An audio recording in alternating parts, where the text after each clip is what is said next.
Longer வழங்கும் Harmonia senior residential villa ஸ்ரீபெரும்புதூரில் 68 லட்சம் முதல். தொடர்புக்கு 7200434445.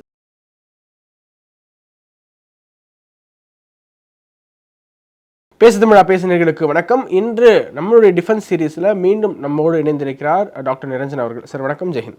ஜெயஹிந்த். வணக்கம் சார். நீங்கள் பார்த்துருப்பீங்க, பங்களாதேஷ்லேருந்து ஒரு சில குரல்கள் மீடியாவில் நாங்கள் இந்தியாவில் பல பகுதிகளை பிடிச்சிருவோம், நார்த் ஈஸ்ட்டில் பிடிச்சிருவோம், அஸ்ஸாம் பிடிச்சிருவோம், இந்த பக்கம் வெஸ்ட் பெங்காலில் பிடிச்சிருவோம்னு சொல்லிட்டு இருக்கிற தருணத்தில் பங்களாதேஷில் இருக்கக்கூடிய ஒரு எல்லை பகுதியில் இருக்கக்கூடிய ஒரு அவுட் போஸ்ட்டை அரக்கன் ஆர்மி, மியான்மரை சேர்ந்த அரக்கன் ஆர்மி கைப்பற்றிருக்காங்க. இப்போது எங்கள் பக்கம் திரும்பினாலும் இந்த அரக்கன் ஆர்மி குறித்தான செய்தி தான் பார்க்க முடியுது. யார் இந்த அரக்கன் ஆர்மி? அவருடைய முக்கியமான நோக்கம் என்ன? அரக்கன் ஆர்மி லிட்டரலாக அரக்கன்னு சொன்னால் தமிழில் அரக்கர்கள் அப்படின்னு சொல்லிட்டு, தே ஆர் நாட் அரக்கன் ஆர்மி. அரக்கன்ன்றது ஒரு ரீஜன், ரக்கைன் அப்படின்வாங்க. அது முன்னாடி அதோட பேர். அவங்க ரக்கைன் நேஷனலிசம் மாதிரி, ரக்கைன் நேஷனலிசம் தான் அவங்க பேசுறது. பர்மான்றது ஒரு நாட்டுக்குரியவர்கள். அங்கே கச்சின் இருக்காங்க, ஷான் இருக்காங்க, திரும்பி அரக்கன்ஸ் அவங்க, அதாவது ரக்கைன்ஸ் இருக்காங்க. பர்மீஸ்ன்றது அவங்க ஒரு ட்ரைப் இருக்காங்க. உங்களுக்கு குறிப்பிட்டு சொல்லணுண்டான்னா எத்தனை ட்ரைப் இருக்குன்னு மாத்திரம் நான் ஜஸ்ட்டு சொல்கிறேன். பாமர், ஷான், கைன், ரக்கைன், சைனீஸ், மோன், கச்சின், இண்டியன்ஸ், கயா, வா, நாகா, லாஹூ, லிசு, பலாங். இதில் மெஜாரிட்டி பமர் அப்படின்வாங்க. அதுலேருந்து தான் மியான்மார் வருது, 68%. அதுக்கப்புறம் ஷான் 9%, கைன் 7%, ரக்கைன் 3.5%, சைனீஸ் 2.5% இருக்காங்க. ஏன்னா சைனாவோட இன்னொரு பகுதி, அந்த பார்டர் சைனா கூட அவங்க ஷேர் பண்ணுறாங்க. அங்கே சைனீஸ் பாப்புலேஷனும் இருக்காங்க. ஸோ இது இந்த பர்டிகுலர் பகுதி மியான்மரோட டுவார்ட்ஸ் சவுத் இருக்கும், protruding into the bay of Bengal. அவங்களோட நியரஸ்ட் டவுன் அப்படின்னு எடுத்து பார்த்தீங்கன்னா மாங்டா அப்படின்வாங்க அவங்க. மாங்டா இந்த சைடு வந்தப்புறம் டென்காஃப்னு சொல்லிட்டு பங்களாதேஷில் இருக்குது. டென்காஃப்லேருந்து ஸ்ட்ரைட்டாக போனால் காக்ஸ் பசார், காக்ஸ் பசார்லேருந்து சிட்டகாங். ஸோ இப்போ என்ன பிரச்சனைடான்னா, இந்த ரக்கைன் ஆர்மிக்குள்ளேயே நிறைய பிரிவுகள் இருக்குது. நிறைய பிரிவுகள்னா இது ஒரு அலையன்ஸ், லூஸ் நிட் அலையன்ஸ். இதோட சைஸ்ன்னு எடுத்து பார்த்தீங்கன்னா 40,000 பேர் இருக்காங்கன்னு சொல்கிறாங்க. இதில் 15,000க்கும் மேற்பட்டவர்கள் ரக்கைன் பகுதிகளிலேருந்து வந்தவங்க. அதே மாதிரி கச்சின்லேருந்து வந்தவங்க, ஷான்லேருந்து ரீஜன்லேருந்து வந்தவங்க. இவங்கெல்லாம் அந்த ஆர்மியில் இருக்காங்க. 40,000 பேர் கொண்ட ஒரு ஆர்மி. பங்களாதேஷ் போன்ற ஒரு நாடு, இறையாண்மை உள்ள ஒரு நாடு, அதனுடைய இராணுவ ஸ்ட்ரென்த் நமக்கு தெரியும், பார்த்துருக்கோம். அந்த நாட்டினுடைய ஒரு போஸ்ட்டை போய் பிடிச்சோம்னா என்ன எதிர்வினைகளை அவங்க ஆற்றுவாங்க அப்படிங்கிறது அவங்க அறியாமல் போய் பிடிச்சிருப்பாங்களா, இல்லை பங்களாதேஷ் இராணுவம் இப்போது வீக்காக இருக்குங்கிறது உணர்ந்து போய் பிடிச்சிருக்காங்களா? இல்லை, பங்களாதேஷ் இராணுவம் கடைசியாக எப்போ சண்டை போட்டுச்சு? சண்டைங்கிறது அவங்களுக்கு நம்ம சுற்றி நம்ம தான் இருக்கோம், அவங்களுக்கு சண்டை போட வேண்டிய தேவையில்லை. அவருக்கு என்ன பண்ணியிருக்காங்க? ஒன்றும் பண்ணதில்லை. What is the calibre of their officers? இல்லை, அவங்க பேட்டி கொடுக்கும்போது we are capable of capturing India. Mahfuz ஆலம்னு சொல்லிட்டு ஒரு அட்வைசர் பேட்டி கொடுத்தாங்க. அதுக்கப்புறம் India rapped on its knuckles அப்படின்வாங்க. ஒழுங்காக மாறிடு இல்லை மாற வைப்போம் அப்படின்னு சொல்லிட்டு போஸ்ட்டை டிலீட் பண்ணிட்டார். ஸோ இது நடக்குது, நடக்காமல் இல்லை. They are punching above their weight. யார்? திஸ் பங்களாதேஷிஸ். ஓகே. ஸோ அவங்களோட வீக் பாயிண்ட் எதுன்னு பார்த்தீங்கன்னா கீழே சிட்டகாங் அந்த இது, அது அவங்களோட சாஃப்ட் அண்டர் ரொம்ப தொலைவில் இருக்குது. பங்களாதேஷே பார்த்தீங்கன்னா அந்த நிலப்பகுதி பல்வேறு இடங்களில் உள்நாட்டு நீரால், அதாவது ஆறுகளால் பிரிக்கப்பட்டுள்ளது.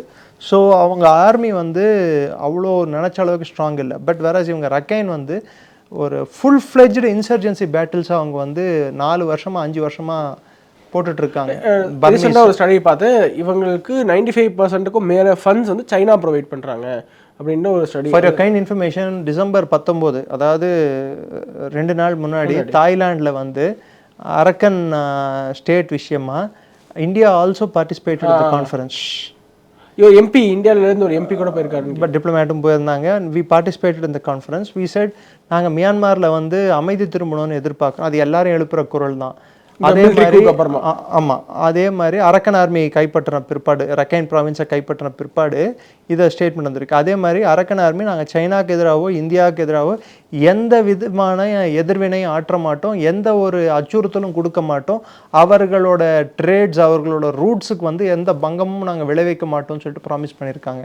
அதனால தான் இந்திய அரசாங்கமும் நம்ம வந்து அதுக்கு ஒரு விதத்தில் அங்கீகாரம் கொடுத்துருக்கோம். இன்னொரு செய்தி பார்க்கணும் சார். இப்போ இந்தியாவுக்கும் மியான்மருக்கும் இடையில ஒரு சில போக்குவரத்து தடங்கள் அமைக்கும் போது அதை டிஸ்டர்ப் பண்ணது இந்த அரக்கன் ஆர்மி அப்படின்னு சொன்னாங்க. அதுக்கப்புறம் அவர்களோட பேச்சுவார்த்தை நடத்தி நம்ம சுமூகமாக அவங்களுக்கு அங்கீகாரம் கொடுத்தோம் நம்ம. அதனால ஓகே விட்டுட்டாங்க. அவங்க விட்டுட்டாங்க. ஏன்னா 1990 இந்தியாவுடைய இந்த தடவாளங்களை தொட்டா என்ன ஆகும்னு அவங்களுக்கு தெரியும் இல்லையா? 1990களில் இதே அரக்கன் பிரச்சனை நடந்துட்டு இருக்கும்போது அன்னைக்கு அவங்களுக்கு நம்ம சப்போர்ட் கொடுக்குற மாதிரி கொடுத்து அன்னைக்கு பின்வாங்கணும் நம்ம. ஓகே. ஸோ அந்த ஒரு தப்பை நம்ம வந்து பண்ணியிருக்கோம். அதே தப்பை இந்த வாட்டி நம்ம பண்ணல. அவங்க தனிநாடு கோர்றாங்களா? ஆமாம், தனிநாடு எப்பவுமே அரக்கன் ஸ்டேட் வந்து எப்பயுமே பர்மாவில் ஒரு பகுதியாக இருந்ததில்லை. இரவாடி பேசின் அப்படின்னு சொல்லுவாங்க பாருங்கள். அந்த இரவாடி பேசின் தான் ஒரிஜினல் பர்மீஸோட ஏரியா. மற்ற ஏரியாக்கள் வந்து பல்வேறு ட்ரைப்ஸ் வந்து அவங்க வாழ்ந்துட்டுருக்காங்க. எப்படி இந்தியாவில் வந்து பல்வேறு விதமான கலாச்சாரம் கொண்ட மக்கள், ஒரு இடத்துல மராத்தியர்கள் இருப்பாங்க, ஒரு இடத்துல கன்னடர்கள், ஒரு இடத்துல தெலுங்கர்கள், ஒரு இடத்துல மலையாளிகள், ஒரு இடத்துல தமிழர்கள். இது மாதிரி பங்களாதேஷ்லேயும் இப்போ பல்வேறு இடங்களில் நாட்டுக்குள்ளேயே ஒவ்வொரு இடத்துல ஒவ்வொரு டாமினேஷன் இருக்குது மியான்மருக்குள்ளே. ஸோ உங்களுக்கு அந்த மியான்மர் மேப் வந்து உங்களுக்கு அனுப்புகிறேன். அதை நீங்கள் பார்த்தீங்கன்னா தேர் கல்ச்சரலி டிஃப்ரெண்ட். கலாச்சார அடிப்படையில் ஒவ்வொருத்தரும் ஒவ்வொரு தனித்துவம் வாய்ந்தவர்கள். ஸோ அவர்களோட ஐடென்டிட்டியை வந்து இந்த இராணுவம் வந்து மதிக்காது. அதாவது மியான்மரோட இராணுவ ஆட்சியாளர்கள் அதை அவங்களுக்கு கொடுக்க வேண்டிய அங்கீகாரத்தையும் அவங்களுக்கு கொடுக்க வேண்டிய சலுகைகளையும் கொடுக்க மறுத்ததால் இந்த பிரச்சனை திரும்பியும் தலை தூக்கிச்சு. அரக்கன் ஆர்மி பற்றி பொதுவாக வைக்கக்கூடிய ஒரு குற்றச்சாட்டு என்னன்னா, அவங்க மியான்மரில் வசிக்கக்கூடிய சிறுபான்மை மக்கள், குறிப்பாக ரோஹிங்கியா முஸ்லீம்களை அவங்க வந்து அடக்கி ஒடுக்குறாங்க, பர்சிக்யூட் பண்ணுறாங்க. In fact for your information, Rohingya ஆர்மியில் ஒரு பகுதி வந்து இவங்களை சப்போர்ட் பண்ணிட்டு இருக்காங்க இப்போ. ஓகே, ரோஹிங்கியாஸ்ல ஒரு பகுதி நான் சொல்றேன், அந்த குரூப் பேரே சொல்றேன் நான். இப்போ சமீபத்தில் கூட ஒரு வீடியோ பார்க்க முடிஞ்சது. அதில் என்னன்னா, கூட்டம் கூட்டமாக ரோஹிங்கியா முஸ்லிம்ஸை அரக்கன் ஆர்மி கைது பண்ணி கூட்டிட்டு போறாங்க. கூட்டிட்டு போய் வாட்ஸ் தேர் மோட்டிவ்? ஆக்சுவலாக அது நடக்குது, இல்லை நான் சொல்ல வரல. இது எல்லாமே யுனைடெட் லீக் ஆஃப் அரக்கன் என்ற ஒரு பேரில் தான் இது செயல்பட்டு இருக்கு. இதில் கச்சின் இண்டிபெண்டன்ஸ் ஆர்மி இருக்குது, Myanmar national democratic alliance army இருக்குது, டேங் நேஷனல் லிபரேஷன் ஆர்மி இருக்குது. இது இல்லாமல் all Burma students democratic front, Bamar people's liberation army, Chin national army, Chinland defence force, Rohingya national defence force. இத்தனை பேர் அதில் ரோஹிங்கியாக்கள் சிலரும் வந்து அவங்கள சப்போர்ட் பண்ணுறாங்க சார். அது என்ன காரணம்? ஏன்னா தே ஆர் அகைன்ஸ்ட் ரோஹிங்கியாஸ் அப்படின்னு சொல்கிறாங்க. அப்போது எப்படி? ஆமாம், அவங்களுக்கு ரோஹிங்கியாக்கு அகேன்ஸ்ட் தான். பட் ஒரு புத்திஸ்ட் நேஷனலிஸ்ட் அப்படின்ட்டு it is purely Buddhist, Theravada Buddhism follow பண்ணக்கூடிய ஒரு பகுதி தான் இந்த ரக்கைன் அப்படின்ற. இப்போ பார்த்துட்டு நம்ம மியான்மர்ல புத்திஸ்ட்களுக்கும் ரோஹிங்கியா இஸ்லாமியர்கள் எவ்வளோ, இன்ஃபேக்ட் அவங்க ஜெனரல்ஸே வந்து தீவிரமான பௌத்த மத பின்பற்றுறவங்க. ஸோ பர்மீஸ் புத்திசம், திரிவேடா புத்திசம்ன்றது வந்து ரொம்ப பழமை வாய்ந்த புத்திசம். எப்படி தாய்லாண்டில் வந்து புத்திசம் எவ்வளோ பழசோ அதே அளவுக்கு பழசு பர்மீஸ் புத்திசம். ஸோ பர்மாவில் வந்து Buddhism is virtually a state religion. So அங்கே வந்து இங்கே இந்த பகுதிகளில் இந்த ரோஹிங்கியா பிரச்சனை வளரும்போது இந்த ரோஹிங்கியா பிரச்சனையை அடக்கிறது வந்து இந்த ஆர்மியோட ஒரு குறிக்கோளாக இருக்குது. இவங்க எப்படி பார்க்குறாங்கன்னா, இவங்க பங்களாதேஷ்லேருந்து வந்தவர்கள், மதமாற்றப்பட்டவர்கள். ஸோ உன் இடம் பங்களாதேஷ் என் இடத்துல இருக்காதுன்னு சொல்லிட்டு புஷ்பேக் இருக்கு. ஆனால் ரோஹிங்கியாக்களுக்கு பங்களாதேஷ்க்கு போக விருப்பம் இல்லை, இந்தியாவுக்கு தான் வராங்க. இந்தியாவில் நிறைய இடத்துல அவங்க ஆதார் கார்டெலாம் கொடுக்கப்படுது, அவங்களுக்கு சலுகைகள் கொடுக்கப்படுது, அவங்க செட்டில் ஆகலாம். வஹீத் பாரான்னு சொல்லிட்டு இப்போ காஷ்மீரை சேர்ந்த ஒரு எம்எல்ஏ நினைக்கிறேன், அவர் ஸ்டேட்மெண்ட் கொடுத்துருக்காரு. 1,37,000 ரேஷன் கார்டுகள் ரத்து செய்யப்பட்டுள்ளது. இதில் நிறைய பேர் ரோஹிங்கியாஸ் கூட அடக்கம். பிடிபி கவர்மெண்ட் ஆகட்டும், அதுக்கு முன்னாடி இந்த நேஷனல் கான்ஃபரன்ஸ் கவர்மெண்ட் ஆகட்டும், சில தவறுகள், அடிப்படை தவறுகள் செய்தார்கள். அந்த பக்கத்துலேருந்து பிஓகேலேருந்து வந்த காஷ்மீர் பகுதிகளிலேருந்து வந்த அகதிகளுக்கு பாராளுமன்ற தேர்தலில் வாக்களிக்கும் உரிமையை கொடுத்தார்கள் தவிர்த்து சட்டமன்ற தேர்தலில் வாக்களிக்கும் உரிமை இல்லாமல் செய்திருந்தார்கள். இது எப்படி சார் ஓட்டுரிமை அப்படிங்கிறது? அதான் ஆர்டிகல் 370. ஆனால் ரோஹிங்கியா வந்து செட்டில் ஆனவனுக்கு மாத்திரம் ரெண்டுத்துலேயும் வாக்களிக்கலாமா? அவனுக்கு சட்டமன்ற தேர்தலில் வாக்களிக்கும் உரிமையை கொடுத்துருந்துச்சுருந்தாங்க. So creating a vote bank. இதை உடைக்கிறதுக்கு இது ஒன் ஆஃப் த ரீசன் 370 உடைச்சாங்க. ஓகே. ஸோ இப்போ ரோஹிங்கியாஸை வந்து எனுமரேட் பண்ணிட்டு இருக்காங்க, ரோஹிங்கியாஸை திருப்பி அனுப்புறதுக்கு பார்த்துட்டு இருக்காங்க. Back to Myanmar, back to Bangladesh, wherever they want to go we'll throw them. எங்களுக்கு பங்களாதேஷ் வேண்டாம்னு சொல்லிட்டு இருக்காங்க அவங்க. அவனுக்கு வேணுமான்றதெல்லாம் நம்ம கேட்க வேண்டிய அவசியம் இல்லை. Is an illegal. Illegal has to leave either in a refugee camp or has to go to the country where he came from. எங்கேருந்து வந்தாலும் அங்கேயே போகணும், இல்லை இங்கே அகதியாக தங்குறதுக்கு அவன் அந்த ஸ்டேட்டஸை கிளைம் பண்ணிட்டு அகதியாக இருக்கலாம், தவிர்த்து இந்த நாட்டின் குடிமகன் ஆக முடியாது, ஆகக்கூடாது. இதுதான் தம் ரூல். அதுதான் தம் ரூல். ஏன்னா இங்கே 140 கோடி மக்களுக்கு தேவையானது கொடுக்கறதுக்கு இந்த அரசாங்கத்துக்கு போதுமான வழிகள் தேடிக்கொண்டு இருக்கிறது. இது நடுவில் பக்கத்து நாட்டிலேருந்து வரவங்களுக்கு எல்லாரும் நம்ம எப்படி பண்ண முடியும்? இந்த ரோஹிங்கியாஸ் பற்றி நிறைய பேர் வார்னிங் கொடுத்துருக்காங்க, சாதாரண அகதிகள் கிடையாது, they are so dangerous. Dangerous, yes. So in what way? Culturally அவங்க வந்து டேஞ்சரஸ்.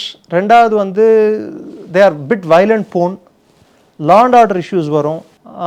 ரெண்டாவது தே ஃபாலோ கீட்டோயிசம்னா ஒரு இடத்துல அவங்க வந்து செட்டில் ஆகிறாங்கன்னா அவங்கள சுற்றி ஒரு 20-30 குடும்பங்கள் அவங்க குடும்பங்களே செட்டில் பண்ணிக்க ஆரம்பிப்பாங்க. திரும்பி அங்கே இருக்கிற லோக்கல் ஏரியாவை கேப்சர் பண்ணுவாங்க. ஸோ டெல்லியில் ஷாஹின் பாக்ல ஒரு வீடியோ பார்த்தேன் சார், அதில் வந்து நான் ரோஹிங்கியா இந்த ஏரியாக்குள்ளே யாராலும் வரவே முடியாதுங்கிற அளவுக்கு பேசிட்டு. ஏன்னா அவங்களோட எண்ணோட்டமே எப்படி இருக்குண்டான்னா, ஒன்ஸ் நாங்கள் செட்டில் ஆகிட்டோம், இந்த ஏரியா எங்களுதுன்னு ஆயிடுச்சுன்னா இது நார்மல் அரசோட சட்டத்திட்டங்களுக்கு அடிபணிகிற பகுதியாக இருக்க முடியாது. இது எங்களோட சட்டத்திட்டங்களுக்கு தான் இந்த பகுதி உடன்பட. நிறைய வெஸ்டர்ன் கண்ட்ரிஸ் வார்ன் பண்ணியிருக்காங்க, இட்டாலி, பிரான்ஸ், ஜெர்மனி. ஆமாங்க, வார்ன் பண்ணியிருக்காங்க. இந்தியன் கவர்மெண்ட்டுக்கு இந்த பிரச்சனை தெரிய வருது. நம்ம பண்ண ஒரு தப்பு, பங்களாதேஷில் ஷேக் ஹசீனா பெர்பெச்சுவிட்டிக்கு அப்படியே அவங்களே இருந்துட்டு இருப்பாங்க, எத்தனை காலமானாலும் அவங்களே இருந்துட்டு இருப்பாங்கன்ட்டு இதை கண்டு காணாத மாதிரி போயிட்டு இருந்தோம். இதை என்னைக்கோ அணுகி இருக்கணும். Who is an illegal. அத்துமீறி உள்ளே நுழைந்த எல்லோரும் அத்துமீறி நுழைந்தவர்கள் தான். அவர்கள் என்றும் இந்த நாட்டின் பிரஜையாக முடியாது. அரசியல் தேவைகளுக்காக காம்ப்ரமைசஸ் நம்ம செய்ய ஆரம்பிச்சோம்னா நம்மளோட பாதுகாப்பு காம்ப்ரமைஸ் ஆகும். என்ன கேள்வினா, அவர்களுக்கு எப்படி ரேஷன் கார்டு கிடைக்குது, எப்படி ஆதார் கார்டு கிடைக்குது, எப்படி ஓட்டு உரிமை கிடைக்குது, இப்படிதான் $1,000,000 கொஸ்டினா இருக்கு சார். எப்படி வந்து 500 ரூபா கிடைக்குது எல்லார் கையிலையும்? பணப்புழக்கம். எப்படி வந்து லஞ்ச லாவண்யம் இந்தியாவில் ஓடிட்டு இருக்கு? As long as corruption in the system is there, ஊழல் நடக்கிற வரைக்கும், ஊழல்வாதிகள் சமூகத்தில் இருக்கிற வரைக்கும், சிஸ்டமில் இருக்கிற வரைக்கும் இதெல்லாம் நடந்துகிட்டு தான் இருக்கும். காம்ப்ரமைசிங் தி நேஷனல் செக்யூரிட்டி. அவங்களுக்கு தெரியாது சார். இப்போ ஒருத்தனை கொடுத்தேன், இன்னொருத்தனை கொடுத்தேன், அவன் ஒருத்தன் வந்து நீங்கள் வந்து என்கிட்ட கேட்பீங்க, நாளைக்கு இன்னொருத்தன் வந்து என் தம்பி கூட இருக்கான், சரி வர சொல்லு, ஆனால் அவனுக்கு எக்ஸ்ட்ரா 1000 ரூபா கொடு, அவ்வளோதான். அவனை பொறுத்த வரைக்கும் அவன் தம்பியா மச்சானா மாமனான்னு பார்க்கறது இல்லை. 1000 ரூபா, 2000 ரூபா, 5000 ரூபா, இவ்வளோதான் அவனுக்கு தெரிஞ்சு.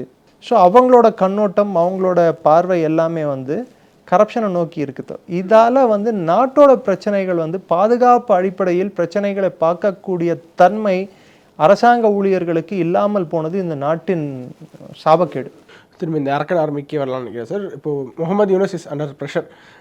என்னோட ஒரு போஸ்ட்டே நீங்கள் கைப்பற்றிட்டீங்க, நான் ஏதாவது ரிட்டாலியேட் பண்ணணும்னு நினைப்பாரு, ஆனால் முடியும் அவங்களால பங்களாதேஷால் ரிட்டாலியேட் பண்ணுற நிலைமையில இருக்காங்களா? எல்லாம் எலக்ட்ரிசிட்டி ஷார்ட்டேஜ். அவருக்கு நைட்டு சாப்பிடுவார், காலைல எழுந்து உத்வேகமாக எழுந்து ஏதாவது பண்ணணும்னு நினைப்பார். நைட்டு என்ன சாப்பிட்றாரு எனக்கு தெரியல, பட் சாப்பிட்டு படுத்துருவார். அவர் காலைல உத்வேகமாக நான் அது பண்ணுறேன் இது பண்ணுவேன்னுவார். மத்தியானத்துக்கெல்லாம் உச்சி மண்டையில் வெயில் அடித்த உடனே சோர்ந்து போய் திரும்பி படுத்து தூங்கிடுவார். நடுவில் வாய்க்கு வந்த ஸ்டேட்மெண்ட்டை கொடுப்பாரு. இப்போ வேறு குவைத்துக்கு போயிருக்காருன்னு நினைக்கிறேன், குவைத்துக்கோ இல்லை யுஏஇக்கோ போயிருக்காரு. இவர் பாகிஸ்தான் பிஎம் கூட பார்த்துருக்காரு. ரெண்டும் ஒன்றா ஈஸ்ட்டும் வெஸ்ட்டும் ஒன்று சேரோவில். அதான் சொல்கிறேனே, one so called country with the perpetual begging bowl is seeking the help of another country with another country with similar nature. நீ கடன் கொடுப்பியான்னு சொல்லிட்டு சுற்றிட்டு இருக்கிற பாகிஸ்தானுக்கு நீ நானும் ஒரே we are sailing in same boatன்னு சொல்லிட்டு பங்களாதேஷோட சிஇஓவா அவர் சிஇஓ ஏதோ சொல்கிறாங்க, அவங்க interim government head. Constitutionally we have not given him approval. Do you know that? ஆமாம், ராகுல் காந்தி கொடுத்துட்டாரு சார். ஆனால் அவரை பற்றி நிறைய போன வாட்டியே பேசிட்டோங்க. we must avoid juvenile antics in a serious debate. Modi அவர் சிறுபிள்ளைத்தனமான பேச்சுகளுக்கும் சிறுபிள்ளைத்தனமான செயல்களுக்கும் சில பேர் செய்கிறாங்கன்னா அதை பற்றி நம்ம ரொம்ப ஃபுட்டேஜ் கொடுத்தோம்னா you are wasting your good time and my good time. Definitely. Modi வந்து அவரை அஃபிஷியலாக அங்கீகரிக்கல. இனிமே அஃபிஷியலாக மோடி இல்லை, கவர்மெண்ட் ஆஃப் இந்தியா அங்கீகரிக்கல. இனிமே அதிகாரப்பூர்வமாக அங்கே வந்து ஷேக் ஹசீனா தான் கவர்மெண்ட் ஹெட். ஆமாம், அவங்க ரிசைனே பண்ணி லெட்டரே காணும். ஸோ இப்போ ரக்கைன் ஆர்மி எல்லாரும் சொல்கிறது என்னடான்னா nearly 100 square kilometres of territory பிடிச்சிருக்காங்க பங்களாதேஷோட. இது இன்னும் ப்ரொசீட் ஆகும் அப்படின்னு சொல்லிட்டு சொல்கிறாங்க. இவங்க கார்ட்டோகிராஃபிக் ஆப்ரேஷன் இந்தியா அசாம் எந்து பெங்களாதேஷ் எனக்கு பெங்காலேருந்து இவன் மேப்பில் மாற்றினான்னா அங்கே பங்களாதேஷ் மேப்பே மாறிடும். Bangladesh will lose its coast line. ஒவ்வொருத்தராக whoever is missing with India அவங்க தன்னைத்தானே ஏதாவது ஒரு அழிவை தேடிக்கிறாங்க. உதாரணத்துக்கு மியான்மர் நம்ம இந்தியா பகச்சு இப்போது இந்தியா கூட இல்லை தெரியாமல் பண்ணிட்டேன் அப்படின்னு பக்கச்சிக்கல. ஆக்சுவலாக we supported the military. Maldives நடுவில் இந்தியா அவுட் அப்படிலாம் சொன்னாங்க. இப்போ வந்து இந்தியா நீங்கள் தான் எனக்கு ஒரே கதி, நீங்கள் வந்து சரணடைச்சிட்டு 3rd பேர் போனாங்க, அவுட் இல்லை ஈஸ் அதாவது கிரீஸை ரீச் பண்ணிட்டாங்க அப்படின்னாங்க. ஸோ இந்தியா இன் அப்படின்ட்டாங்க. இப்போ அடுத்து பங்களாதேஷ் தனக்கு தானே ஃபாரெக்ஸ் இஷ்யூ, அதாவது பணம் அவங்களுக்கு எக்ஸ்சேஞ்சுக்கு வந்து பணமே இல்லாத போன கட்டாயத்தால், பக்கத்தில் வந்து கடல் மாத்திரமே இருந்த கட்டாயத்தால் இந்தியா பவளமோ இல்லை சிப்பிக்களோ வைத்து எக்ஸ்சேஞ்ச் ரேட் பண்ண முடியாத காரணத்தால், டூரிசத்தை மட்டுமே வச்சு பொழைச்சிக்கிட்டு இருந்த காரணத்தினால், குடிக்கிறதுக்கு தண்ணி கூட இல்லாத காரணத்தினால் they have been brought to their knees. மண்டியிட்டு மன்றாட வேண்டிய நிலைமைக்கு தள்ளப்பட்டார்கள். ஸோ இந்த அரக்கன் ஆர்மியினுடைய இந்த அக்ரஷன் அப்படிங்கிறது இந்தியாவுக்கு இன்னொன்று லாபமா பாதகமா இந்த மாதிரி இன்னொன்று பார்த்தீங்களா, அஜித் தூவலும் சைனாவோட வாங்கி போயிருக்காரு இந்தியாவோட பார்டர் செட்டில்மெண்ட் இஷ்யூ பேசினாங்க. அதனடுவில் இந்த இஷ்யூ கூட டிஸ்கஷனுக்கு வந்தது. ஸோ இது ஏன்னா நான் ஏற்கனவே ஒரு டாபிக் பேசும்போது சொல்லியிருந்தேன், foreign policy is not only about divergent issues, it is also about convergence. சைனாவுக்கு யூனிஸ் பிடிக்காது, அமெரிக்காவோட கைப்பாவை. இந்தியாவுக்கு யூனிஸ் பிடிக்காது, கன்வர்ஜென்ஸ். எதிரிக்கு எதிரி நண்பன், convergence. Chanakya Niti, Rajamandala. Your enemy is a friend, your enemy's friend is an enemy. So இது ராஜமண்டலா தீரி. இதை வச்சு தான் ஒரு நாடு இன்னொரு நாட்டு கூட எந்த மாதிரி ரிலேஷன்ஷிப் பில்ட் பண்ணணுன்னு இருக்கு. ஃபாரின் பாலிசின்றது வெறும் நம்மளுக்குள்ளே இருக்கக்கூடிய கருத்து வேறுபாடுகளை வைத்தே 2 நாடுகள் உறவை நாடாது. எங்கே கருத்து ஒற்றுமை இருக்கோ அதை வச்சும் உறவுகளை பில்ட் பண்ண முடியும். அதான் சார் ஒரு தியரி பில்ட் பண்ணுறாங்க. பாருங்க, அஜித் தோவல் சைனா போறாரு, இது பார்டர் நல்லா பாருங்க, அஜித் தோவல் தான் சைனா கூட டீல் பண்ணிட்டு இருக்காரு, ஜெய்சங்கர் டீல் பண்ணல இல்லை. At the same time China fund பண்ணக்கூடிய ஒரு ஆர்மி பங்களாதேஷ்ல ஒரு பண்ணிட்டு இருக்கு. ஆனா இவர் ஜெய்சங்கர் வந்து யூரோப்பை மொத்தம் அவர் டீல் பண்ணிட்டு இருக்காரு. யூரோப்ல மட்டும் அவருக்கு வந்து எக்ஸ்ட்ரா குதூகலம் வந்துருது ஜெய்சங்கருக்கு. யூரோப்பை மொத்தம் அவங்களுக்கு பர்ஃபெக்ட் லோக்கல் லிங்குவா ஃப்ராங்க்வால சொல்லணும்னா வச்சு செய்கிறாரு அப்படின்வாங்க பார்த்தீங்களா. அது மாதிரி அவங்கள வந்து உட்கார வச்சு ஒரு படத்தில் காலம் சென்ற நடிகர் தெலுங்கனேஷ் தெளிவச்சு அடிக்கிறாங்க. அது மாதிரி அவங்களுக்கு போய் அவங்க நாட்டிலே உட்காந்து தெளிய வச்சு திரும்பி தெளிய வைக்கிறாரு அவங்களுக்கு. So he is giving them a good lecture on diplomacy ஒரு பக்கம். இன்னொரு பக்கம் அஜித் தோவல் வந்து அவரோட பிரசன்ஸ் அவர் வந்து காட்டுறாரு. இன்னொரு சைடு ராஜ்நாத் சிங் வந்து மிலிட்டரி லெவலில் ரஷ்யா கூட என்னென்ன மேனுவரிங் பண்ணுமோ அதை அமெரிக்காவுக்கு அகேன்ஸ்டா நீ இது பண்ண நான் அது பண்ணுவேன்னு சொல்லிட்டு காட்டிட்டு இருக்காங்க. ஸோ இட்ஸ் அ லார்ஜ், இந்த செஸ் போர்டில் இவங்க ஆடுற கேம் வந்து வேற லெவல் கேம் ஆடிட்டு இருக்காங்க இவங்க. இதை வந்து கீழ்மட்டத்திலேருந்து பார்க்குறவங்களுக்கு அரக்கன் ஆர்மி ஐசோலேட்டடாக பார்க்கணும்னு தோணும். It is not an isolated incident. இது லார்ஜர் கேம்லேருந்து பாருங்க. சைனாவுக்கு வாங்கியோ மீட் பண்ணுறதுக்கு அஜித் தோவல் ஏன் போனோம், அந்த டைமில் இந்த அரக்கன் இஷ்யூ பெருசாக ஏன் ஆகணும், அரக்கன் ஆர்மி இந்தியா அண்ட் சைனாவோட இன்ட்ரெஸ்ட் அஃபெக்ட் பண்ண மாட்டேன்னு அவன் ஸ்டேட்மெண்ட் ஏன் கொடுக்கணும், பங்களாதேஷோட territory 100 square kilometres of territory அவங்க கேப்சர் ஏன் பண்ணணும், டென்காஃப் ரீஜன் வந்து அவங்க பங்களாதேஷோட பகுதியை வந்து ஏன் அவங்க கைப்பற்றணும், காக்ஸ் பசார் வரைக்கும் முன்னேறுவோம்னு சொல்லிட்டு அவங்க ஏன் அறிவிக்கணும். யூனிஸோட கவர்மெண்ட்டுக்கு வந்து இந்த சைட்ல இருந்து போக வேண்டிய உருளைக்கிழங்கும் எண்ணெய், அது palm oil, food oil, edible oil, எந்த எடிபிள் ஆயிலும் போக விடாம ஏன் தடுக்கணும், பவர் கிரைசிஸ் ஏன் பங்களாதேஷ்ல உண்டாக்கணும். சார் இந்தியா தான் ரொம்ப நாளைக்கு எலக்ட்ரிசிட்டி சப்ளை பண்ணிட்டு இருந்தோம். இப்போ கூட அதானிக்கு they owe lot of money, nearly $1 billion. அது இல்லாம நேஷனல் தெர்மல் பவர் கார்பரேஷனுக்கு NTPC கொடுக்கணும், திரிபுரா கவர்மெண்ட்டுக்கு கொடுக்கணும், 4-5 கவர்மெண்ட் செக்டாருக்கு கொடுக்கணும், அதானி கொடுக்கணும். இந்தியாவுடைய நிலைப்பாடு இதில் என்னவாக இருக்கணும்? அரக்கன் ஆர்மி அங்கே வேலை செய்யறது இந்தியாவுக்கு இங்கே என்ன ரிப்பிள் எஃபெக்ட் ஏற்படுத்தும்னா நேஷனல் செக்யூரிட்டி பாயிண்ட் ஆஃப் வியூவில் ரிப்பிள் எஃபெக்ட் ஒன்று ஏற்படுத்துது. என்னை பொறுத்த வரைக்கும் அமைதி திருமணம் பர்மாவில் ரக்கைன் மக்கள் வந்து பர்மீஸ் மக்கள் மியான்மரிஸ் மக்களோட சேர்ந்து அமைதியாக வாழணும். அது ஒரு பெரிய கோஸ்டிஸ்னே அவங்க கேப்சர் பண்ணி வச்சிருக்காங்க. ஒரு அகண்ட ஒரு மியான்மரா உருவாகணும்னா நடக்கட்டுமே.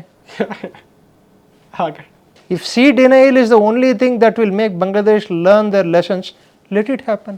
அதான் சொல்லுவாங்க அதாவது விசுவாசம் இல்லாத ஒரு நாட்டுக்கு சில நேரங்களில் பாடம் கற்பிக்க வேண்டியது கட்டாயமாகி விடுறது. You are just our allies. ஆமா, நான் ஒத்துக்கிறேன், வி வேர் தேர் ஆலிஸ்.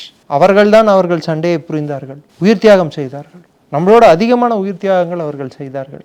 ஆனால் இந்தியன் ஆர்மி இன்டர்வென்ஷன் இல்லைன்னா, இந்தியன் ஆர்மி சப்போர்ட் 3800க்கும் மேற்பட்ட இந்திய இராணுவ வீரர்கள், கடற்படை, கப்பல் படை, விமானப்படை, இராணுவத்திலிருந்து இத்தனை பேர் அவங்க உயிர் தியாகத்தை கொடுக்கலன்னா இன்னைக்கு பங்களாதேஷ்ன்ற நாடு 13 நாளில் உருவாயிருக்கிறதுக்கு வாய்ப்பே இல்லை. ஸோ அவர்கள் செய்த உயிர் தியாகம் மிகப்பெரிய தியாகம். அதுக்கண்டு நம்ம தியாகம் எந்த விதத்தையும் சளைத்ததில்லை. ஸோ அன்றைக்கு பாகிஸ்தானுக்கு துணையாக நின்ற ஒரு கூட்டம் இன்று இந்தியாவுக்கு பாடம் எடுக்கிறது நியாயம் இல்லை. குறிப்பிட்டு சொல்லணும்னா ஜமாத் இஸ்லாமி, ஹிஃபாசத் இஸ்லாம், இவங்கெல்லாம் இந்தியாவுக்கு பாடம் எடுக்கிறதுக்கு தகுதியற்றவர்கள். அன்னைக்கு ரசாகாசன் ஃபார்ம் பண்ணி கடைசி நாட்களில் பங்களாதேஷோட டாக்டர்ஸ், இன்ஜினியர்ஸ், முக்கியமானவர்களை தோத்து போறாங்கன்னு தெரிஞ்ச உடனே அல் பத்ர் ஃபோர்ஸ்ன்னு சொல்லிட்டு ஒன்று ஸ்டார்ட் பண்ணி டாக்காவே சூறையாடினாங்க. நான் சொல்ல மறந்துட்டேன் உங்க கூட அந்த இன்டர்வியூவில், ஆன்லைன் இன்டர்வியூவில், பேரலாக வாட்சுங்களையும் தங்க செயின்ஸும் இருந்துதான் நியாசியோட இதில் குவார்ட்டர்ஸில், ஹெட் குவார்ட்டர்ஸில். லேடிஸோட பேங்கிள்ஸு எல்லாம் அவர்கள் கொன்று பறித்தது பேரலா. அவ்வளோ உயிர் தியாகம் நீங்கள் கொடுத்துருக்கீங்க. பட் நீங்கள் கொடுத்த உயிர் தியாகத்துக்கு அதுக்கு ஒரு அர்த்தமுள்ள தியாகமாக மாற்றுறதுக்கு இந்தியா இல்லையா செயல்படுது? உண்ட வீட்டுக்கு ரெண்டகம் பண்ணுறதுன்றது இதுதான். It's in you are nothing but an extension of you proved yourself as another Pakistan. The mindset of Pakistan has not vanished from the present day Bangladeshi rulers. இன்னைக்கு இருக்கும் வங்கதேசத்தின் ஆட்சியாளர்களில் மூளையிலிருந்து அந்த பாகிஸ்தான் எனும் எண்ணோட்டம் மாறவில்லை. ஏதாவது ஒரு பாசிபிலிட்டி இருக்கா நியர் ஃபியூச்சர் யூஎஸ்னுடைய government overthrow ஆகி அங்கே செயல் இருக்கிறதுக்கான possibility? Maximum April May. Sheikh Hasina will return or வேறு யாராவது டேக் ஓவரா? அது எனக்கு ஃபர்ஸ்ட் இந்த ஆள் இருக்க மாட்டார், இந்த நபர் இருக்க மாட்டார், அப்புறப்படுத்தப்படுவார் மக்கள் கோவத்தாலேயே. சார் சாப்பிட்றதுக்கு இடம் இல்லாமல் they are losing the territory, they are losing the resources. நீங்கள் ஒன்று மறந்துடுறீங்க, சி டினையல்ன்றது இப்போ சிட்டகாங்கம், காக்ஸ் பசார், இந்த கோஸ்ட் லைன் ஃபுல்லாக காம்ப்ரமைஸ் ஆகிடுச்சுன்னா பங்களாதேஷுக்கு லேண்ட்லைன்லேருந்து எதுவும் வரதில்லை. எப்படி வரும் பொருட்கள், எப்படி வரும்? அதுதான் சவுத் ஃப்ரண்ட் ஓப்பன் பண்ணியிருக்கோம். அவங்களுக்கு ஓன்லி லிவரேஜாக இருந்தது பர்மீஸ் ஃப்ரண்ட் மாத்திரம்தான். மித்த எல்லா டைரக்ஷன்லையும் இந்தியா இருக்கு, கோஸ்டல் நம்ம கொஞ்சம் தான் பர்மா இருக்கு. இப்போ அதுவும் ஓப்பன் ஆயிடுச்சு. நான் பாகிஸ்தான் கிட்ட இருந்து 50,000 ஷெல்லு வாங்கிக்கிட்டேன் அப்படின்னு சொல்லிட்டு சொன்னாங்க. கிட்டத்தட்ட 4,000 கிலோமீட்டர்ஸ் இந்தியா பங்களாதேஷ் பார்டரோட ஸ்ட்ரெச். இருக்கிறதுலே ஹையஸ்ட் பார்டர், லாங்கஸ்ட் பார்டர் நம்ம தான் ஷேர் பண்ணுறோம். லாங்கஸ்ட் பார்டர் பங்களாதேஷ், இந்தியாவுக்கு இருக்கிற நைபரிங் கண்ட்ரீஸில் லாங்கஸ்ட் பார்டர் பங்களாதேஷ் கூட தான். 4,000 கிலோமீட்டர் ஸ்ட்ரெச்சில் நீ 50,000 ஷெல்ஸ் வாங்கியிருக்கேன்னா ஒரு கிலோமீட்டருக்கு எத்தனை ஷெல்லு போட முடியும்? நீ கணக்கு போடுங்க. ஹார்ட்லி ½ hour தாங்காது. நீ வச்சிருக்க அத்தனை ஆர்ட்லரி கன்ஸ் உங்ககிட்ட இல்லை. சேத்தா போல ஒரு 5 ரஃபேல், ஒரு ஸ்குவாட்ரன் ரஃபேலும் ஷூவும் மேலே பறந்ததுன்னா உன் பிளேன் மேலே ஏந்திரிக்காது. You must know what is your position. I am not a warmonger. உங்களுக்கு நல்லாவே தெரியும், நான் மிலிட்ரி சொல்யூஷன்ஸ் எப்பயுமே நான் இது மாதிரி பிரச்சனைகளுக்கு கொடுக்க மாட்டேன். நம்ம பண்ண வேண்டியது இன்னொருத்தனை வச்சு பண்ண வைக்கிறது தான் நம்மளோட சாதுரியம், புத்திசாலித்தனம். இப்போ என்ன சொல்லுவாங்க usually, never interrupt your enemy when he is making a mistake. அதுதான் பண்ணிட்டு இருக்கோம். And he has made too many mistakes. He has opened too many fronts for his discomfort. இல்ல அமெரிக்காவுக்கு தெரியாம இருக்குமா sir? America has been given sufficient notice. UNESCO அவங்களுக்கு யார்கிட்ட இருந்து? இந்தியா கிட்ட இருந்து சொல்லியாச்சு. உன்னோட ஹேண்ட்மேடன் இருக்கார் பாருங்க, பொம்மை, கீ கொடுக்குற பொம்மை, அந்த பொம்மை ரொம்ப நாள் அதோட கீராடு ஒர்க் பண்ணாதுன்னு சொல்லுங்க. ரொம்ப கொடுத்துட்டீங்க, கீ ரொம்ப ஆடிக்கிட்டு இருக்கு, இன்னும் கொஞ்சம் நீங்கள் முறுக்குனீங்கன்னு வச்சுக்கோங்க, அது எங்கே அதை தட்டி விட்டா உடஞ்சிரும்னு எங்களுக்கு தெரியும்னு சொல்கிறத சொல்லிட்டோம் இன்டெரக்டாக. இப்போது ஷேக் ஹசீனா வெளில போனோடனே அங்கே அவாமி லீடர்ஸ்லாம் தேடி கொண்டாங்க. அதுக்கு பிறகு இப்போ மீண்டும் ஒரு மாதிரி கோவத்தில் இருப்பாங்க மக்கள். மீண்டும் ஷேக் ஹசீனா போனால் அக்செப்டன்ஸ் இருக்குன்னு நினைக்கிறீங்களா? சிம்பிள் சார், 1 மாதம் 2 மாதம் பொறுங்க சார்.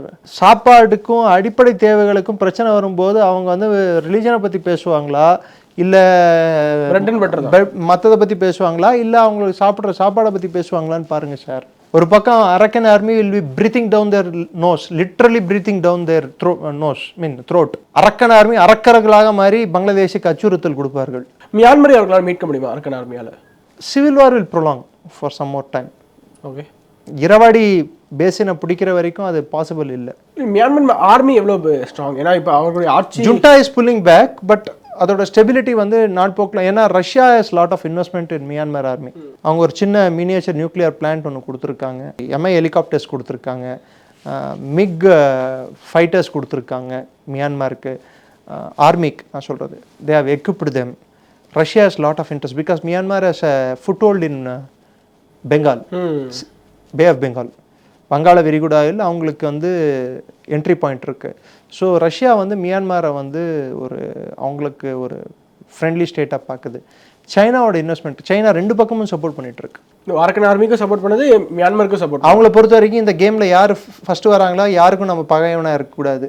இது அடிமட்டத்திலேயே இந்த பிரச்சனை வச்சுக்கிட்டு இருக்கணுமே, சப்டரேனியன் லெவல்லையே இந்த பிரச்சனை இருக்கணும், ப்ளோ அவுட் ஆகக்கூடாதுன்னு அவங்க பார்க்குறாங்க. எவ்வளோ நாள் கூ அப்படிங்கிறது அங்கே ராணுவ ஆட்சி எவ்வளோ நாள் இருக்க முடியும் மியான்மரில்? கிட்டத்தட்ட 4 வருஷம் ஆயிடுச்சு இல்லை, இன்னும் எவ்வளோ ஒரு நாள் இருக்க முடியும்? ஏன்னா பல ஆண்டு காலங்களில் இருந்தது இல்லை ராணுவ ஆட்சி. எல்லாரும் சூச்சி சூச்சி சூச்சி சூச்சி சூச்சி சூச்சி சூச்சின்னு கத்துறாங்க. Suu Kyi was nothing but another Yunus. Let's not forget, she was another Yunus. So அங்கே இருக்கிற கம்பல்ஷன்ஸ் வேறு, அங்கே இந்த நாட்டில் இருக்கக்கூடிய பொசிஷன் வேறு, சுச்சுவேஷன் வேறு. அந்த நாட்டோட எக்கானமி வந்து ஒரு காலத்தில் ட்ரக் எக்கானமி தான், லீகலைஸ் ட்ரக் எக்கானமி.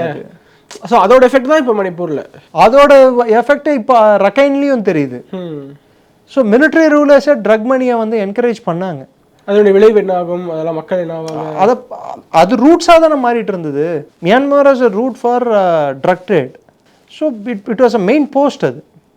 ஸோ இன்னொரு விதத்தில் பார்த்தா சைனா கொடுக்குற லார்ஜசி, அவங்க கொடுக்குற காசுலேயும் அவங்க வந்து வாழ்ந்துட்டு இருந்தாங்க. அவங்க நிறைய எதிர்பார்ப்பு வச்சுருந்து நார்த் ஈஸ்டில் இருந்து பங்களாதேஷ் வழியாக வந்து மியான்மருக்கு செல்லக்கூடிய ரூட்டு தாய்லாந்து வரைக்கும் போச்சுன்னா சவுத் ஈஸ்ட் ஏஷியாவுக்கு ஓப்பன் ஆகும், பிம்ஸ்டெக் இது ஓப்பன் ஆகும் அப்படின்னு சொல்லிட்டு அவங்க நிறைய எதிர்பார்த்தாங்க. பட் பங்களாதேஷில் இருக்கிற ஆட்சி மாற்றம் நிறைய விஷயங்களுக்கு ஒரு முட்டுக்கட்டையாக இன்று வந்திருக்கு. இது இந்தியாவோட own belt and road initiative நினச்சிக்கோங்க இது. ஸோ இப்போது நிறைவாக இந்தியா என்ன செய்யணும் இந்த தருணத்தில்? Just wait and watch, allow the problem to take its own course of action. என்ன பிரச்சனை நடந்துட்டு இருக்கோ அந்த பிரச்சனையை ஹேண்ட்ஸ் ஆஃப் அப்ரோச்சை வச்சுக்கிட்டு கவனிங்க.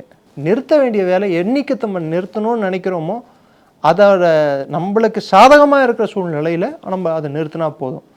அது வரைக்கும் let the pressure keep building on Bangladesh and Yunus, especially Yunus வந்து எல்லா சைட்லேயும் he must be sandwiched like a ham. எல்லா சைட்லேருந்து ப்ரெஷர், ஒரு பக்கம் அவரோட மக்கள்கிட்ட இந்த ப்ரெஷர் வரணும், ஆர்மி கிட்ட, எதிர்கட்சிகள் கிட்ட இந்த ப்ரெஷர் வரணும். ஆர்மி வந்து அவங்க கல்கட்டா பிடிக்கிறாங்களா, பீகார் பிடிக்கிறாங்களா, இல்லை ஒரிசா பிடிக்கிறாங்களா இல்லையோ, முதல்ல அவங்க காக்ஸ் பசாரை காப்பாற்றுறாங்களான்னு பார்க்கலாம். சொன்னாங்கல்ல, சொல்லி ஒரு வாரத்தில் காட்டணும் இல்லை, அங்கே வந்து கல்கட்டா பிடிச்சிருவோம், பீகாரை பிடிச்சிருவோம், ஒரிசாவை பிடிச்சிருவோம், அசாமை பிடிச்சிருவோம். சரி ஓகே, முதல்ல 40,000 பேர் இருக்கிற அரக்கன் ஆர்மி காக்ஸ் பசாரை பிடிக்க போது, அதை முதல்ல நீ போய் காப்பாற்று பார்க்கலாம் அப்படின்னு சொல்லி காட்டணும். It was indirectly showing finger at Bangladesh. ஒழுங்காக அவன் தான் நான் இல்லைங்கிற மாதிரி. நான் சின்ன பிள்ளை சண்டை, இந்த சண்டைக்கெல்லாம் நான் ஆள் இல்லை. ஐ am not in the game. நீ என் கூட சண்டை போடுற அளவுக்கு நீ பெரிய ஆள் இல்லை. உன்னோட அளவை தெரிஞ்சு நீ சண்டை போடு, ஃபஸ்ட்டு உந்த நீ காப்பாற்றிக்க பாரு. It is showing finger at Bangladesh and asking them to mend their fences. And it is a supple way of doing. இதை விட்டு நம்ம வந்து அங்கே போய் கமாண்டோஸ் இறக்குறோம், யூனிஸ் அது பண்ணிடலாம், அசாசினேட் பண்ணிடலாம், 1000 கமாண்டோ பேலஸை பிடிச்சிடும். This is not going to happen for simple reason. It means war. India வந்து கமாண்டோக்களை மொபிலைஸ் பண்ணாலோ, ஒரு காலத்தில் ஷேக் ஹசீனா கேட்டுக்கொண்டதுக்கு இணங்க 1000 கமாண்டோக்களை நம்ம அனுப்பலாம் அப்படின்னு சொல்லிட்டு சொல்லப்பட்டது.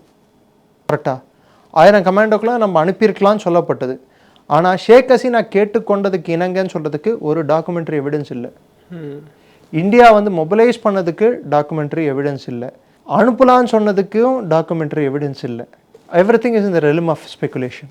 ஸ்பெகுலேஷனில் இருக்கிற எந்த விஷயத்தையும் நம்ம வந்து பப்ளிக்காக டிபேட் பண்ணக்கூடாது. That means you are compromising Sheikh Hasina's own position in India. You are trying to say Sheikh Hasina was India's agent. அது வந்து நம்ம நாட்டுக்கு நல்லது பண்ணணும்னு நினைக்கிறீங்களா? நம்மளோட நட்புறவு நாடி இருந்த ஒரு நாட்டின் தலைவரை அவர்களுக்கும் இந்திய அரசாங்கத்துக்கும் மறைமுகமாக சீக்ரெட்டாக நடந்த ஒரு விஷயத்தை பகிரங்கப்படுத்துறது எந்த ஒரு ஊர்ஜித ஒரு தரவு இல்லாமல் அது நியாயமா?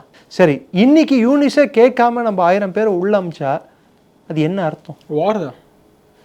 ஐபிகேஎஃப் ஜாஃப்னாக்குள்ளே நம்ம பேரா கமாண்டர்ஸை தான் அமிச்சோம். என்ன நடந்தது தெரியுமா? 87ல் blood bath. Do you want a blood பாத்?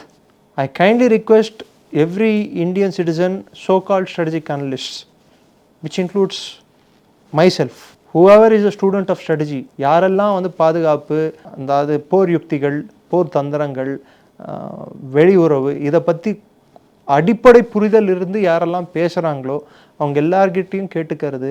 வல்லரசாக மாறுற எந்த நாடும் போரில் ஈடுபடாது. தான் செய்ய வேண்டிய போரை இன்னொருத்தனை விட்டு செய்ய வச்சு பார்க்கும். அதுதான் வல்லரசுகளின் வரலாறு. இந்தியா வந்து சவுத் ஏஷியன் ரீஜனோட வல்லரசு.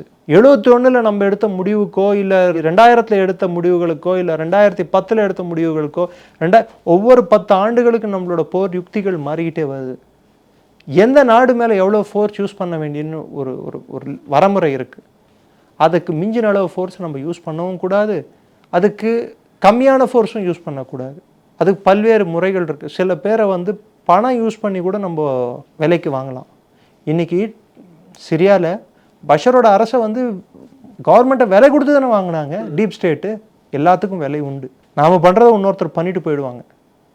அதை விட்டு பப்ளிக் நம்மளை பார்க்கணும், பப்ளிக் வந்து பேசும்போது இந்த வார் யூரோஃபியா, அதாவது சண்டை வரும், போர் வரணும், நம்மளோட பலத்தை காட்டுவோம், இது மாதிரி பேசுறது வந்து I think it is not the best strategy. So பங்களாதேஷில் இப்போ என்ன சுச்சுவேஷனை பார்த்துட்டு இருக்கோம். கூடிய விரைவில் அடுத்த எபிசோடில் நம்ம டெவலப்மெண்ட்ஸ் கொடுத்து பேசலாம்னு நினைக்கிறேன் சார். இந்த எபிசோடில் விரிவாக நிறைய கருத்துக்கள் பேசியிருக்கோம். மீண்டும் அடுத்த எபிசோட் சந்திப்போம். வணக்கம். ஜெய்ஹிந்த் சார். ஜெய்ஹிந்த். வணக்கம்.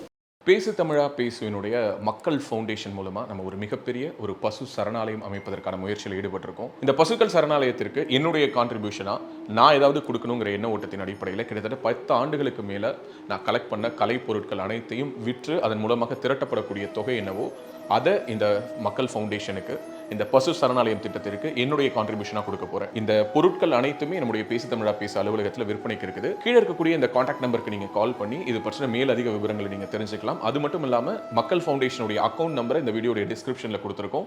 நீங்க நேரடியாக அந்த அக்கௌண்ட் நம்பர் மூலமாகவும் உங்களுடைய கான்ட்ரிபியூஷன்ஸை கொடுக்கலாம். பேசு தமிழா பேசு ஒரு சேனல் கிடையாது, அது ஒரு இயக்கம்னு நான் உறுதியாக நம்புறேன். உங்களுடைய குரலை தான் நாங்கள் ஒவ்வொரு வீடியோலையும் பேசுகிறோம், உங்களுடைய மனசாட்சியை தான் நாங்கள் பிரதிபலிக்கிறோங்கிற ஒரு எண்ணம் எங்களுக்கு இருக்குது. அதே எண்ணம் உங்களுக்கு இருந்ததுன்னா தொடர்ந்து பேசு தமிழா பேசுவனுடைய முயற்சிகளுக்கு நீங்க கொடுக்கக்கூடிய ஆதரவை இந்த பசுக்கள் சரணாலயம் திட்டத்திற்கும் கொடுக்கணும்னு சொல்லி ரொம்ப தாழ்மையோடு கேட்டுக்கிறேன். உங்களுடைய அன்பாலையும் ஆதரவாலையும் தான் பேசு தமிழா பேசி இயங்கிட்டு இருக்கு. அதற்கு என்றென்றைக்கும் நன்றி.